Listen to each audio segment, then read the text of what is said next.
Bonjour à tout le monde. Je vous avais dit la semaine dernière que je rencontrerais cette semaine un jeune frère dominicain. Alors ce jeune frère dominicain, je l'accueille aujourd'hui et c'est un frère que je connais bien. On se connaît depuis des années, le frère Simon, que je remercie d'ores et déjà d'avoir répondu présent à ce témoignage.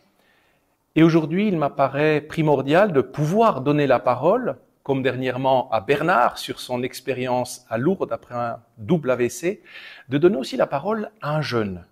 Parce que vous le voyez, le frère Simon est jeune, et puis malgré sa jeunesse, il a vécu beaucoup de choses, humainement, spirituellement, et aujourd'hui je suis sûr que son témoignage de conversion et de vocation pourra très certainement créer beaucoup d'interrogations chez vous.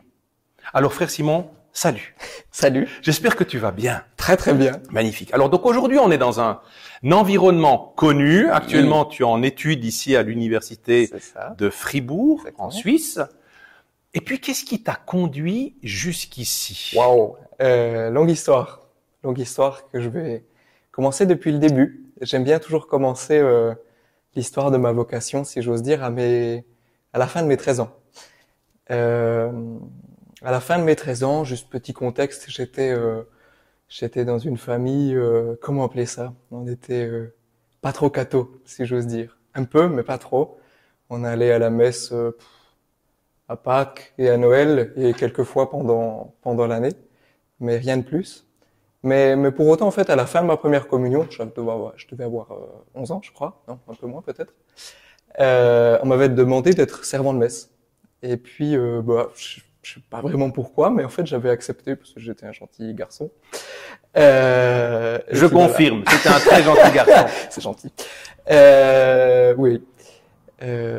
Et donc, ça faisait à peu près, voilà, c'était à mes 13 ans, j'avais à peu près 2 ans de service.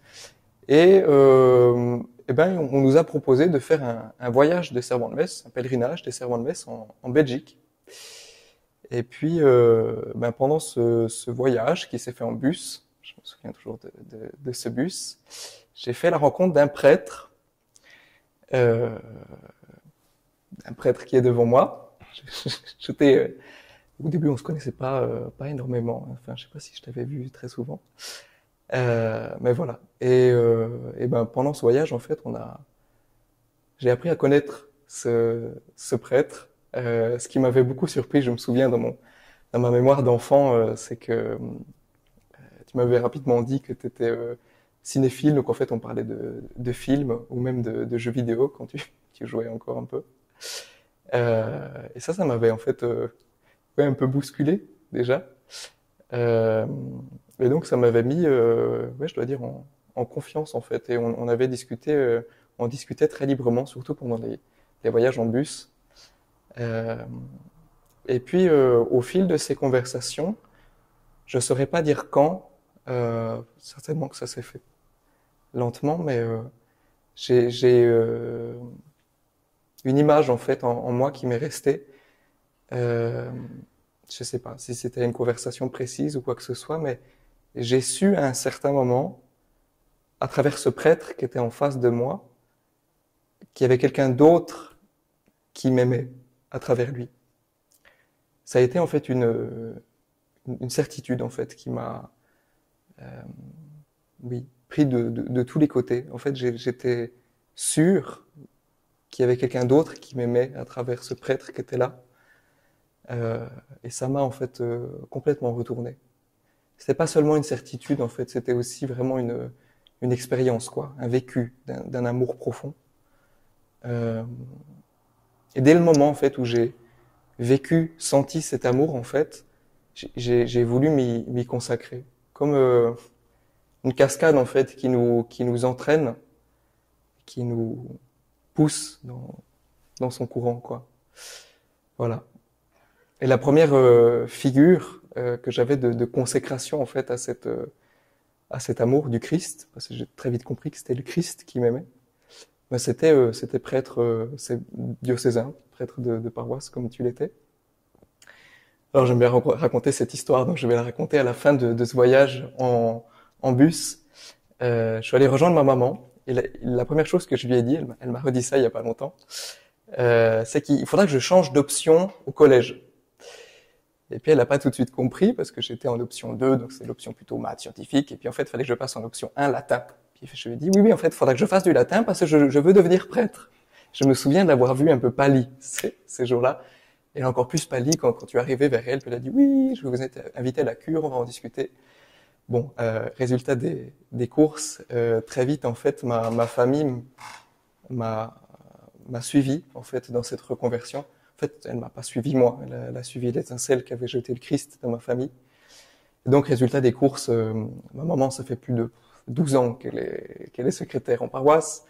Ma sœur, j'aime bien dire, je crois que c'est vrai, qu'elle prie plus que moi.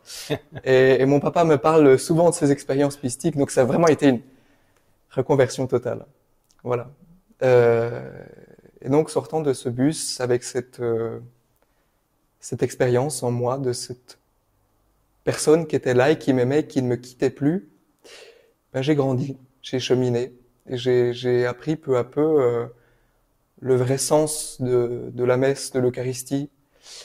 C'était ce Christ dont j'avais senti l'amour, en fait, c'était lui qui était présent dans le pain devenu corps. J'ai appris que dans la Bible, c'était lui qui me parlait. Et j'ai cheminé, en fait, comme ça. Tu vois, j'avais 13 ans. Et jusqu'à la fin de mes 17 ans, 18 ans même, jusqu'à la fin de mon lycée, voilà, j'ai grandi en allant à la messe, en étant toujours servant de messe, en devenant même cérémoniaire, enfin bon. Voilà. Et à la fin de mon lycée, donc à la fin de mes 18 ans, je suis entré au séminaire diocésain, ici à Fribourg, bon, plus précisément à Givisiez. Et au séminaire, on a une première année qu'on appelle de discernement. Donc pendant cette première année, j'ai discerné. Et j'ai remarqué, qu'en me projetant en fait en tant que prêtre diocésain, il y avait des attentes, des désirs en moi profonds qui n'allaient pas être comblés. Je le sentais, c'était assez clair pour moi. Principalement, il y avait deux désirs qui n'étaient pas comblés. Le premier, c'était un désir d'une intimité plus grande avec le Christ, où je voyais bien que si je devenais prêtre de paroisse, je n'allais pas avoir le temps suffisant pour me consacrer à la prière, à le rechercher dans les Écritures. Et le deuxième désir qui n'était pas comblé en moi, c'était que je voulais que la priorité dans ma vie, elle soit accordée à la prédication, à parler du Christ aux personnes qui le connaissaient pas. Parce que je voulais que les personnes autour de moi fassent la même expérience que ce que j'ai vécu à mes 13 ans. De ce retournement total et de rencontrer cette personne qui nous aime et qui nous accompagne. Je voulais vraiment que ce soit ma priorité. Et de nouveau, en fait, en tant que prêtre diocésain, de paroisse, bien sûr qu'on peut parler du Christ aux gens qui le connaissent pas, mais je crois que ça peut pas être notre priorité. On doit d'abord s'occuper de notre paroisse. Et ensuite, si on a le temps, de prêcher. Et donc, en fait, en réfléchissant à ces deux désirs, je dois dire aussi que, j'ajoute, j'ai eu des signes, si j'ose dire, de la volonté de Dieu sur moi. Je crois que pendant toute mon année de discernement, j'ai comptabilisé plus de 8 personnes qui m'ont dit que je ferais un bon dominicain. C'était curieux. C'était curieux. Et oui, je peux aussi raconter ça. Au moment, en fait, de choisir si je quittais le séminaire pour rentrer au noviciat chez les dominicains, en fait, j'étais vraiment pas sûr et j'avais vraiment besoin d'une confirmation. Et pendant la semaine sainte de cette année-là, j'arrivais pas à dormir. Un jour, je sais plus quel c'était, mais en fait, j'ai prié en fait pendant au moins 3 heures. Et à la fin, j'ai posé cette question très claire en fait au Seigneur. Je me souviens encore. Je lui ai dit, est-ce que oui ou non, je dois partir chez les dominicains? Et j'en avais tellement marre, à vrai dire, qu'en fait, j'ai ouvert ma Bible et j'ai lu la première phrase en fait qui est apparue sous mes yeux. Et cette phrase, je m'en souviens encore, c'est Isaïe 55, 12. C'est oui, vous partirez et vous serez ramenés dans la joie. Mhm. Voilà. Et ce signe, parce que je crois que c'est un signe, ça m'a apaisé. Mhm. Voilà. Donc, avec tout ça, je suis entré chez les dominicains. Donc, la première année de formation des moines, c'est le noviciat. Je suis parti à Strasbourg pour ça. Où pendant une année, on apprend ce que c'est être dominicain. Et où on approfondit en fait vraiment là notre relation avec Dieu pendant toute une année, au moins de 9h à 12h. On était, si j'ose dire, enfermés dans notre cellule à lire la Bible. Mhm. Sans téléphone, sans autre contact. Donc c'est une belle année. Elle est belle parce qu'elle est difficile aussi, parce que entrer dans ce silence du noviciat, c'est entendre des choses qu'on n'entendait pas en nous avant. J'ai dû mener des combats, par exemple, le combat qui m'a le plus tenu pendant cette année de noviciat, c'est d'accepter, en tant que bon jurassien, de quitter ma terre. Ça a été vraiment ça. La phrase qu'on lit dans la Genèse où Dieu demande à Abraham de quitter sa terre et sa famille, ça m'a vraiment en fait tenu pendant tout le long de l'année. Il m'a fallu vraiment en fait ouais, me purifier, si j'ose dire, de ces attachements, trop grands attachements peut-être. Voilà. Et après le noviciat, je suis revenu en fait ici à Fribourg parce qu'on a 2 couvents dominicains. Je suis au couvent Saint-Hyacinthe, où il y a plein d'autres étudiants avec moi qui viennent étudier la théologie. On est beaucoup, on est 19 dans mon couvent, où il y a plein de jeunes en fait de plein de pays différents. Un Californien, un Danois, un Suédois, des Français. Voilà. Ça ouvre des perspectives en fait universelles qui ouvrent aussi en fait notre cœur. Parce qu'avant, moi, j'étais très, voilà, comme j'ai dit, en fait, très attaché à ma terre, et de se rendre compte d'un coup qu'on a des frères du monde entier, ça nous fait voir autrement en fait le monde entier, si j'ose dire. Voilà. Dans le fond, découvrir sa vocation, ça demande aussi vraiment un saut dans le vide, de s'oublier, d'avoir vraiment une volonté de dire Seigneur, maintenant je te laisse les commandes. Mais de l'extérieur, la jeunesse d'aujourd'hui, où on lui enseigne pas la privation, on lui enseigne de donner corps à ses rêves, à ses envies. Comment est-ce qu'elle peut entendre le message d'un jeune qui dit ben moi je renonce à tout ça et je suis heureux parce que tu as l'air heureux? Quel message tu dirais à cette jeunesse? Parce qu'aujourd'hui, je sais que tu donnes régulièrement des témoignages. Ouais. Quelles sont les plus grandes interrogations de cette jeunesse? C'est de te voir comme un ovni, de te voir comme quelqu'un qui a eu un profond état dépressif et qui a fui à sa vie, ou quelqu'un vraiment qui a été touché par la grâce et qu'on envierait pratiquement? Comme on me voit aujourd'hui, en fait, je le vois dans mes amis qui sont pas forcément croyants. Ils ont 2 réactions en fait. La plupart du temps, ça c'est très répandu en fait dans notre génération, c'est ben tu fais ce que tu veux et on te juge pas et t'as suivi ta propre voie et c'est très bien. Mais souvent ce qui les bouscule, si j'ose dire un peu plus, c'est quand je te raconte en fait l'expérience que j'ai fait et pourquoi en fait j'ai changé de voie comme ça. Et donc je vois qu'aujourd'hui en fait ce qui touche la jeunesse, c'est de parler en fait de l'expérience. Il me semble que ouais, on est une génération très sensitive. On a soif en fait d'émotions et de vie. Ouais, c'est ça qui touche le plus spontanément. Et puis en fait, qu'est-ce que je dirais en fait à cette génération qui a aussi du mal à s'engager. Ça, je le vois beaucoup en fait. Je le vois encore chez mes amis en fait, ou même chez les jeunes catholiques qui ont du mal à à faire le pas, un peu le saut dans le vide, comme tu dis. Euh,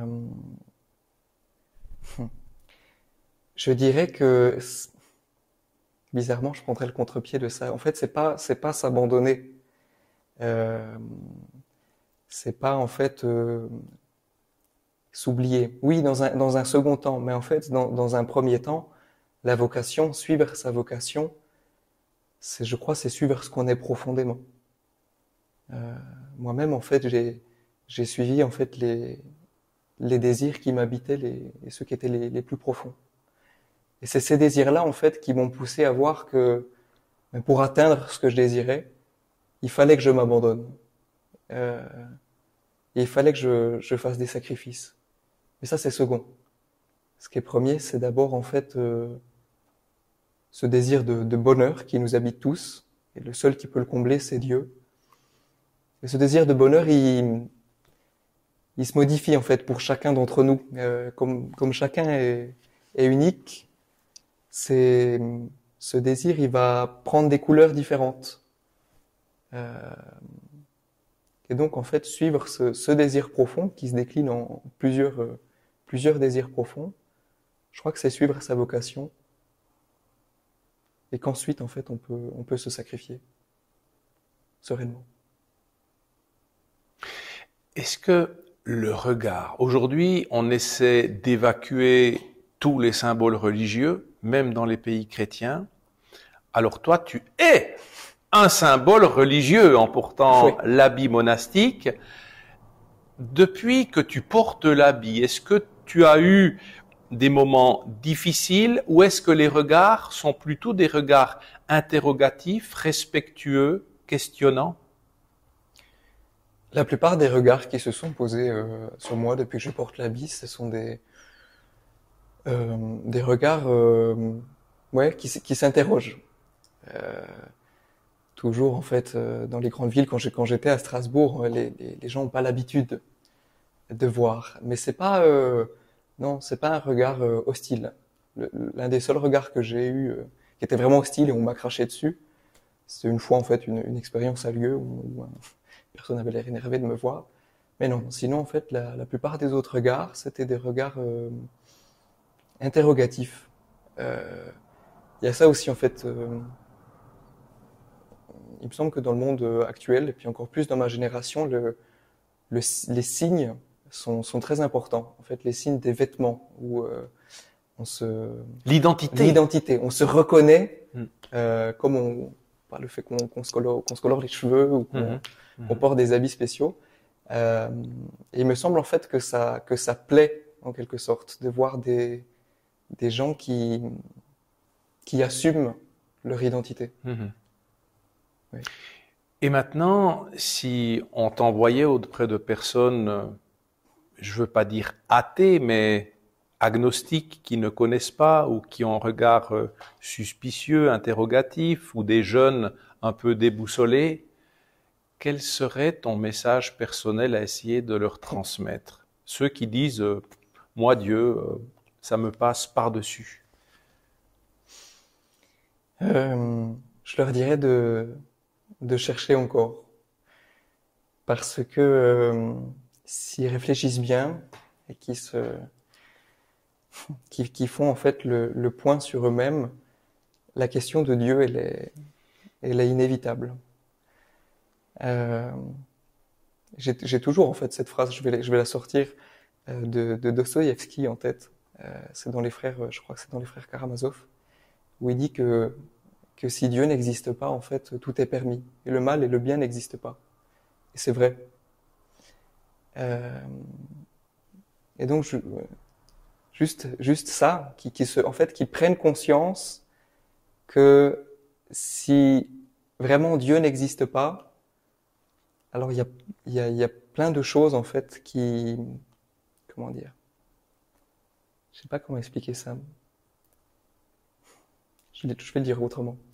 La plupart du temps, en fait, les gens vivent et ils en ont pas conscience. Ils vivent comme si, en fait, vraiment il y avait un Dieu.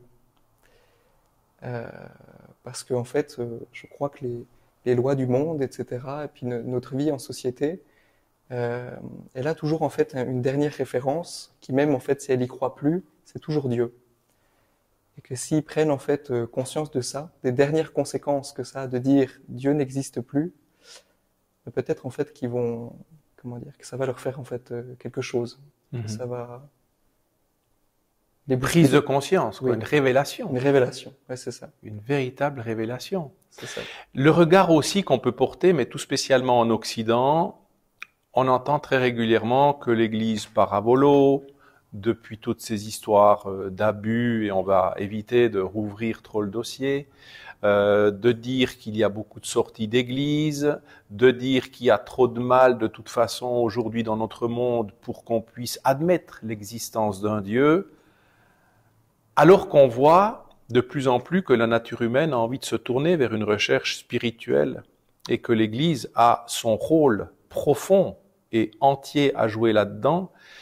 Tu es d'ailleurs un témoignage vivant dans cette dynamique-là.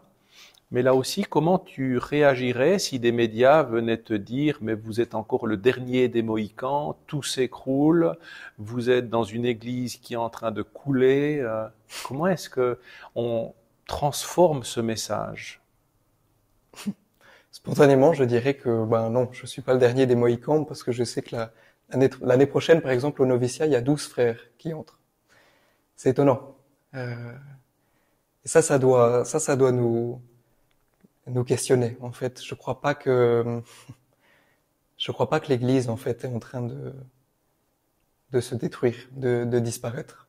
Oui, peut-être en fait que l'Église commence à vivre des transformations, mais parce qu'elle se transforme avec le monde qui se transforme autour d'elle.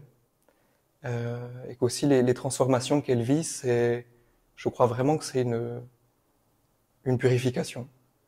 Il fallait, c'est triste à dire, mais c'est vrai, il fallait que les abus sortent à un moment. Il fallait que l'Église en prenne conscience et, comment dire, agisse pour que ça n'arrive plus. Mais je crois pas pour autant que ces abus et le fait qu'on croit que le monde croit de moins en moins, alors que ce n'est pas vrai, soit le signe de la défaite de l'Église. Non, je crois au contraire, de plus en plus, je revois des recherches spirituelles en fait qui recommencent à naître. J'ai une amie qui me disait hier encore qu'elle voit en fait chez sa jeune sœur de 15 ou 16 ans. Ça, je le vois en fait aussi dans une génération plus jeune que moi, qui a de nouveau en fait une recherche spirituelle qui est explicite en fait. Avant peut-être c'était implicite, on cherchait quelque chose où on savait pas ce que c'était, mais là en fait il me semble de plus en plus que le spirituel redevient nécessaire. Et le célibat, là tout spécialement, hein, faire vœu de pauvreté, chasteté, obéissance, hein. Ce célibat tellement décrié, tellement remis en cause en disant qu'il est la cause de toutes les dérives morales et de souffrance, est-ce qu'il peut être vécu sereinement, je dirais même saintement et joyeusement, ce célibat? Oui, je le crois vraiment. Souvent on entend que c'est l'Église qui impose aux prêtres et aux religieux le célibat. Mais non, c'est l'inverse. Moi, j'ai vraiment choisi cette vie parce que c'était une vie de chasteté. Je voulais en fait être tout seul pour pouvoir pleinement me consacrer au Christ. Ça, c'est déjà une réponse. Et aussi, oui, je crois réellement. Moi, en tout cas, pour l'instant, je peux dire en toute vérité que je vis sereinement cette chasteté. Alors évidemment, en fait, je suis pas surhumain, donc toutes les passions, les émotions qui peuvent être causées à cause de ma nature sexuée, je les ai. Mais on a des moyens et des ressources en fait de combler autrement ce manque qui peut apparaître. Et je crois vraiment pas du tout que le célibat ou la chasteté en fait soit la cause principale des abus ou de quoi que ce soit. Et l'avenir, de frère Simon, c'est quoi? L'avenir, c'est une bonne question. J'ai fait le vœu d'obéissance, donc j'ai choisi de remettre un peu mon avenir dans les mains de Dieu d'abord, et Dieu ensuite inspire mes supérieurs. Mais je sais que de toute façon que la vie que j'ai choisie en tant que dominicain, ce sera annoncer le Christ. Donc peut-être moi les désirs que j'ai actuellement, ce serait de pouvoir un peu enseigner. J'ai toujours en fait été très très attiré par l'enseignement. Donc oui, peut-être ça. Et dans un avenir plus proche, je vais d'abord finir mes études de théologie. Là, je suis en 2e année de bachelor, et puis je vais arriver jusqu'au master et même jusqu'à la licence canonique. Donc j'ai encore quelques années devant moi avant de voir plus loin.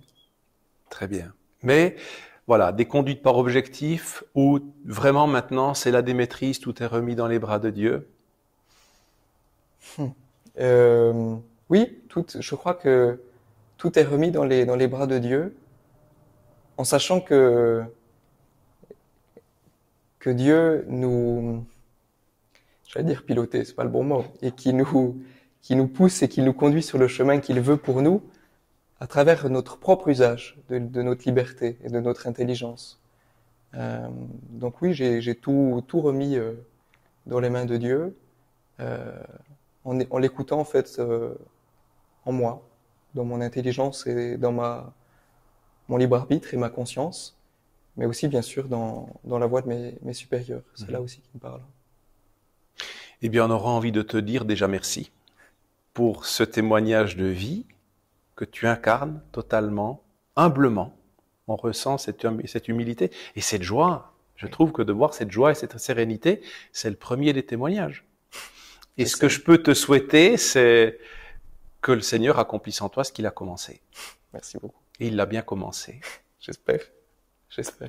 En tout cas, un grand merci, frère Simon. Merci à toi. Et puis, pour nous, c'est un témoignage. Alors, voilà. J'ai mon témoignage de vie, le frère Simon a le sien. On a cheminé. Et on voit tout le sens aussi de l'action de Dieu dans chacune de nos vies. Faites attention. Dieu nous parle à chacune et à chacun. Alors, est-ce qu'on l'écoute? Est-ce qu'on lui laisse la préséance? Ou est-ce qu'on veut maîtriser? Est-ce qu'on écoute plutôt les statistiques, les idées catastrophiques, tout ce qui peut nous décourager? Ou on se dit, non, je vais aller au-delà, je persévère, je vais être un persévérant de l'Évangile. Eh bien, c'est ça. Alors pour moi, ça a été une grande joie de pouvoir écouter ce témoignage que je connaissais un peu, parce que ça fait des années qu'on se connaît et qu'on chemine ensemble avec le frère Simon. Mais ce que je retiens aussi, c'est de voir ce rayonnement toujours grandissant de tout son être. Et je pense que ça, c'est un témoignage vivant, probant. Et on montre qui on est avec fierté, avec humilité, et on assume notre vocation chrétienne, sacerdotale, religieuse. C'est important parce que vous savez que Dieu vomit les tièdes et Dieu nous reniera si on le renie devant ce monde, devant nos congénères, devant notre prochain. Aujourd'hui, c'est tout un menu. Et si on a l'occasion de donner la parole à des personnes qui parleront de conversion, de vocation, et je le rappelle que la première des vocations, c'est la vocation baptismale, et que sur Europe 1, tout dernièrement, on écoutait la représentante des évêques et qui nous disait qu'il y a une ascension verticale des demandes de baptême de jeunes et d'adultes. Ça veut quand même dire ce que ça veut dire. Alors, voyons aussi cette herbe qui pousse, qui ne fait pas beaucoup de bruit, dont on ne parle pas beaucoup, mais qui est là. Cette majorité grandissante et silencieuse.